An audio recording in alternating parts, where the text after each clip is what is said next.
ஓம் சக்தி. அன்பு பிள்ளையே, எழுந்து விட்டாயா? உன் காரியங்களை இன்றாவது செய்ய வேண்டும் என்று முயற்சிகள் செய்து கொண்டிருக்கிறாயா?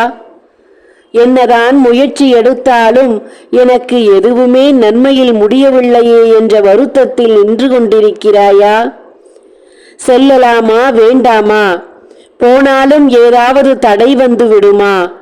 போனது போல் திரும்பி வந்து விடுவேனா என்ற அச்சத்தில் நின்று கொண்டிருக்கிறாயா? அன்பு பிள்ளையே, யார் மீதும் நம்பிக்கை வைப்பதற்கு முன்னால் உன் மீது நீ நம்பிக்கை வைத்து ஒரு காரியத்தில் இறங்கிப்பார். உன்னை விட உனக்கு நல்லது நினைக்க இங்கே எவரும் இல்லை என் பிள்ளையே. முதலில் உனக்கு நீ நல்லதை நினை. எப்போதும் எதிர்மறை வார்த்தைகளை பேசி பேசி ஒரு இடத்திற்கு செல்வதற்கு முன்னாலேயே எதிர்மறையான எண்ணங்களை உனக்குள் கொண்டு வந்து விட்டாய் என்றால் போன காரியம் எப்படி ஜெயமாகும்? நான் சொல்வதை புரிந்து கொள்.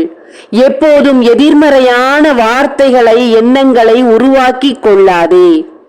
அதுதான் உனக்கு முதல் எதிரி என்பதை புரிந்து கொள்.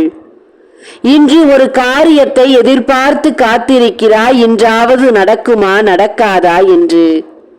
அன்பு பிள்ளையே, சூழ்ச்சிகள் நிறைந்த உலகத்தில் வாழ்ந்து வருகிறாய்.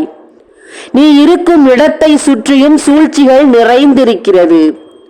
அந்த சூழ்ச்சிகளை மீறி நீ ஒரு காரியத்தில் வெற்றி பெற வேண்டும் என்றால் தன்னம்பிக்கை என்பது மிகவும் முக்கியமான ஒன்று. நம்பிக்கை என்பது உன் மீது வைத்திருந்தால் மட்டுமே இது நன்றாக நடக்கும்.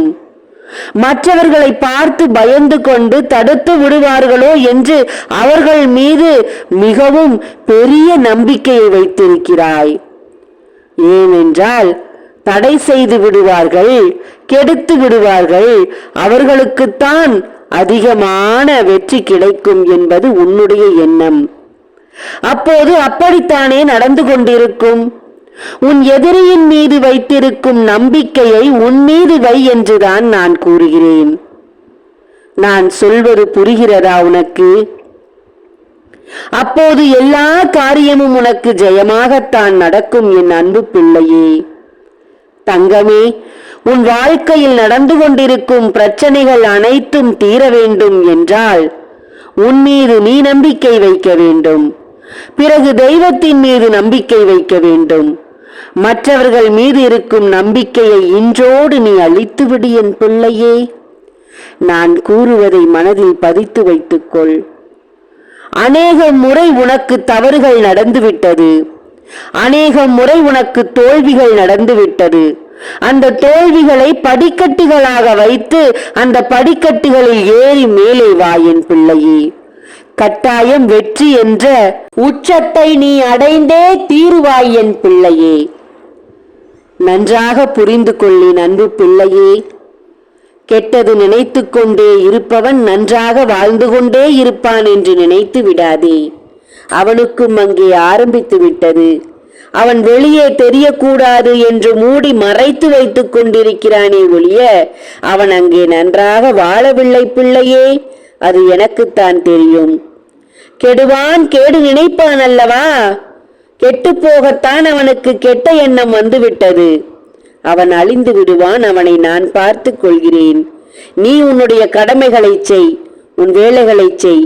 2 அமாவாசைக்கு பிறகு என்னை போல் இல்லை என்று நடந்து கொண்டிருக்கும் அவன் படுக்கைக்கு செல்ல போகிறான்.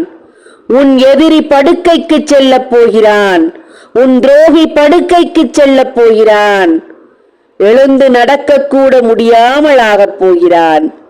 யாருக்கும் துரோகம் செய்ய வேண்டாம் என்று நினைத்த உன் அன்னையையே அவன் கோபப்படும்படி செய்து விட்டான் பிள்ளையே. அவன் கெட்ட எண்ணம் அவனை படுக்கைக்கு அழைத்து செல்ல போகிறது பிள்ளையே. உன் எதிரி அழிய வேண்டும்.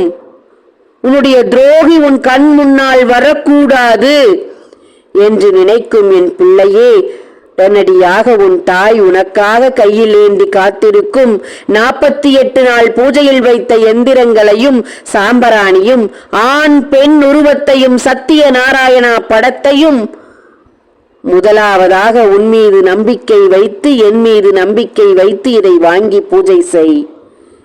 கட்டாயம் நான் சொன்ன அத்தனையும் நடக்கும். ஓம் சக்தி. நன்றி.